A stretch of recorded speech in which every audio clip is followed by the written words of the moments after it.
আসসালামু আলাইকুম। আপনারা দেখতে পাচ্ছেন আমরা ইতিমধ্যে উপস্থিত হয়েছি আরও একটি কৃষি বিষয়ে তথ্য নেওয়ার জন্য। আমরা আসছি, আপনার জমিটা দেখতেছেন সুন্দর করে চাষ করে প্রস্তুত করা আছে। জমিটা আমরা অনেকে টমেটো বলি। টমেটো গাছটা রোপণ করে কিভাবে এবং সেটা কিভাবে পানি দেয়, সার্বিক বিষয়ে আপনাদেরকে আমরা জানাবো বাংলাদেশ কৃষি চ্যানেল থেকে।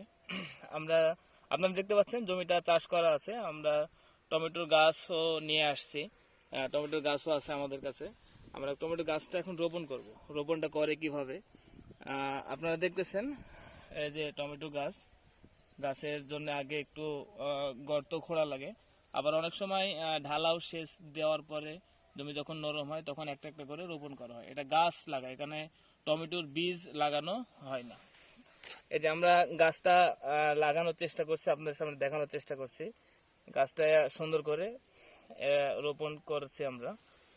জমিটা যেহেতু অনেক সুন্দর করে চাষ করে রেডি করা আছে, দেখতেছেন টমেটোর গাছ আপনারা। আমরা গাছটা অলরেডি রোপণ করে দিয়েছি এবং এই গাছটা এভাবেই প্রত্যেকটা লাইন করে আমরা সুতা ধরে 1 ফিট পর পরে আমরা টমেটোর গাছটা লাগিয়ে থাকি।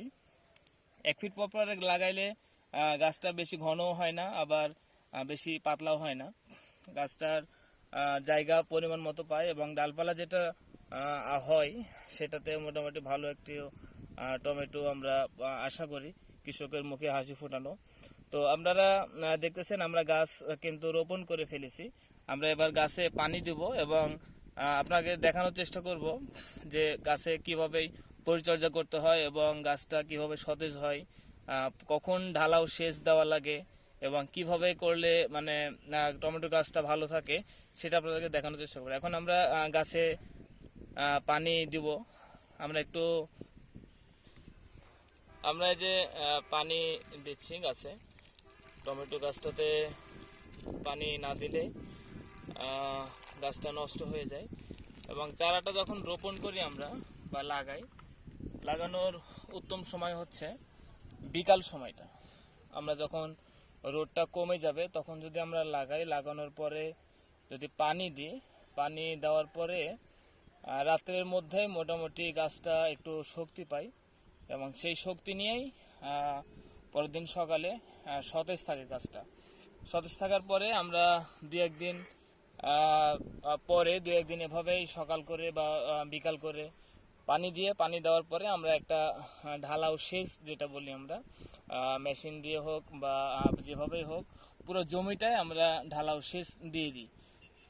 সেচ দেওয়ার পরে যে কি অবস্থায় গিয়ে দাঁড়ায় সেটি আপনাদেরকে একটু দেখাবো।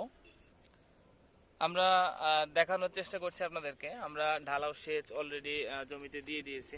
দেওয়ার পরে জমির অবস্থাটা কি আছে, সেচ দেওয়ার 2 দিন পরে আমরা যেহেতু সেচ দেওয়ার মধ্যে জমিতে নামাটা একটু কষ্টকর, 2 দিন পরে আমরা জমিতে আসছি।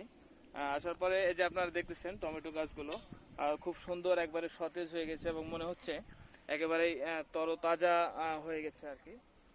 আর আপনাকে দেখানোর চেষ্টা করছি আমরা পুরো আমাদের প্লটটাই, টমেটোর পুরো প্লটটাই আপনারা দেখতেছেন। এই জমিটাতে যদি আল্লাহ যদি দয়া করে ভালো যদি একটা গাছ আমরা সবগুলো গাছ যদি আমরা টিকায় রাখতে পারি তাহলে আল্লাহর রহমতে একটা ভালো একটা ফলন আমরা আশা করব, কৃষকের মুখে হাসি ফুটবে। আর আপনারা দেখেন যে লাইন কত সুন্দর করে আমরা যখন রোপণ করার সময় কত সুন্দর করে এই লাইন ভাবে আমরা টমেটো গাছগুলো রোপণ করেছি। আপনাদেরকে দেখানোর চেষ্টা করছি, লাইন ধরে আমরা একটু দেখানোর চেষ্টা করছি আপনাদেরকে। পরবর্তীতে আমরা যখন এই টমেটোটা ধরবে এবং টমেটোর ফল আসবে তখন আমরা পরবর্তী ভিডিওতে আপনাদেরকে টমেটো বিষয়ে আরও অনেক বিষয় জানাবো ইনশাল্লাহ।